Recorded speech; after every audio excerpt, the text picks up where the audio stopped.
नमस्कार, बहुत बहुत स्वागत है आपका। मैं हूं आपके साथ स्वाति पारधी और आप देख रहे हैं एटीएन समाचार। रुख करते हैं खबर की ओर। मैनपुरी से बड़ी खबर आपको बता दें, जहां मैनपुरी की सपा सांसद डिंपल यादव आज अपने लोकसभा क्षेत्र के ग्राम सज्जापुर पहुंची, जहां उन्होंने एक शोकाकुल परिवार से मुलाकात कर संवेदना व्यक्त की। इसके बाद मीडिया से बातचीत में उन्होंने प्रदेश की कानून व्यवस्था और भ्रष्टाचार के मुद्दे पर सरकार को घेरा।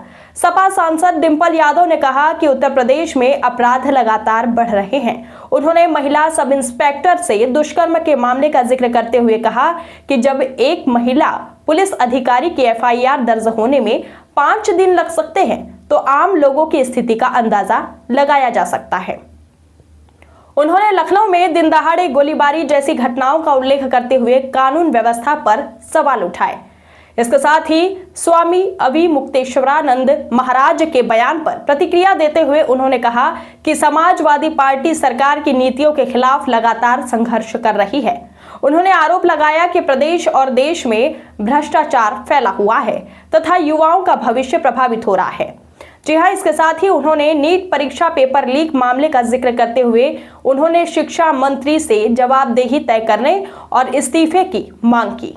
हमीरपुर में पुल गिरने की घटना, लखनऊ रेलवे स्टेशन पर टीन शेड उड़ने और गंगा एक्सप्रेसवे की सड़क उखड़ने के मामले का हवाला देते हुए डिंपल यादव ने निर्माण कार्यों में भ्रष्टाचार का आरोप लगाया।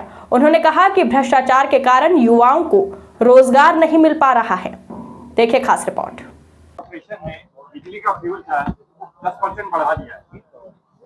ये देखने को मिल रहा है जिस तरह महंगाई बढ़ रही है, पेट्रोल के दाम बढ़ रहे हैं, सिलेंडर के दाम बढ़ रहे हैं और जो यूपी की क्योंकि यूपी की जो पूरी व्यवस्था है जो बिजली की जिस तरह से हैंडल करनी चाहिए थी, जिस तरह से नए कारखाने बनने चाहिए थे, लगने चाहिए थे, जिससे कि बिजली का उत्पादन बढ़े, लेकिन पिछले 8-9 वर्षों में देखने को मिला है कि कोई भी नया बिजली का कारखाना नहीं लगाया गया सरकार द्वारा और लगातार महंगी बिजली खरीदी जा रही है दूसरे राज्यों से, जिससे कि डिमांड को पूरा किया जा सके स्टेट में। तो ये तो सरकार की नाकामी है कि कहीं ना कहीं इन लोगों ने बिजली के कारखाने नहीं लगाए, उत्पादन नहीं बढ़ाया और आज पूरा का पूरा जो भार है वो आम जनता के कंधों पे डाल दिया है।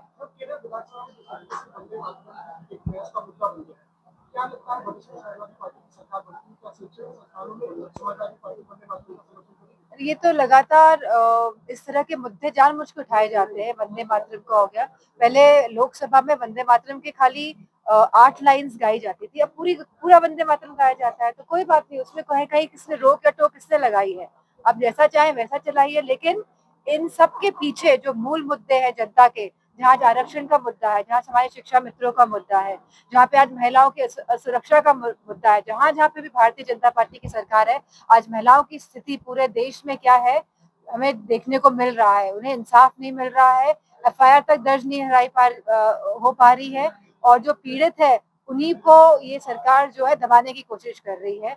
जहाँ पे आज युवाओं का सवाल है, जहाँ नीट के पेपर्स सारे लीक हो रहे हैं, आज सीबीएसई में जहाँ कॉपीज आज भी बच्चों का जो भविष्य है मजदर में लटका हुआ है। कम से कम 22 लाख नीट के बच्चों का और सारे के सारे सीबीएसई के जितने भी छात्र हैं छात्राएं हैं, आज उनका भविष्य भी कहीं ना कहीं इस सरकार ने लटकाने का काम किया है और पूरी तरह से सरकार अपने कार्य में विफल रही है। इसीलिए वंदे मातरम जैसे मुद्दे लाती है, घुसपैठ जैसे मुद्दे लाती है।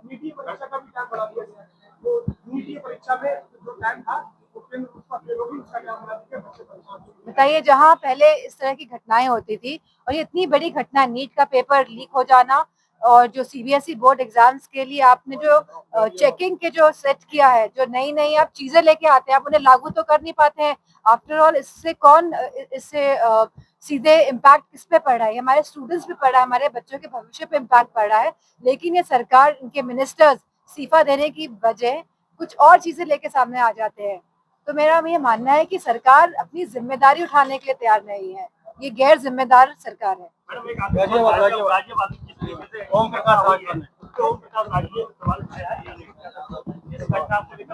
कौन सी घटना? गाजियाबाद में हत्या हुई थी, मर्डर हुआ था, उसमें पूरे उत्तर प्रदेश में हत्याएं और मर्डर हो रहे हैं, महिलाओं के साथ शोषण हो रहा है, बलात्कार की घटनाएं घट रही हैं। लखनऊ में हमने देखा कि किस तरह सरेआम एक बिजनेसमैन को मार डाला गया।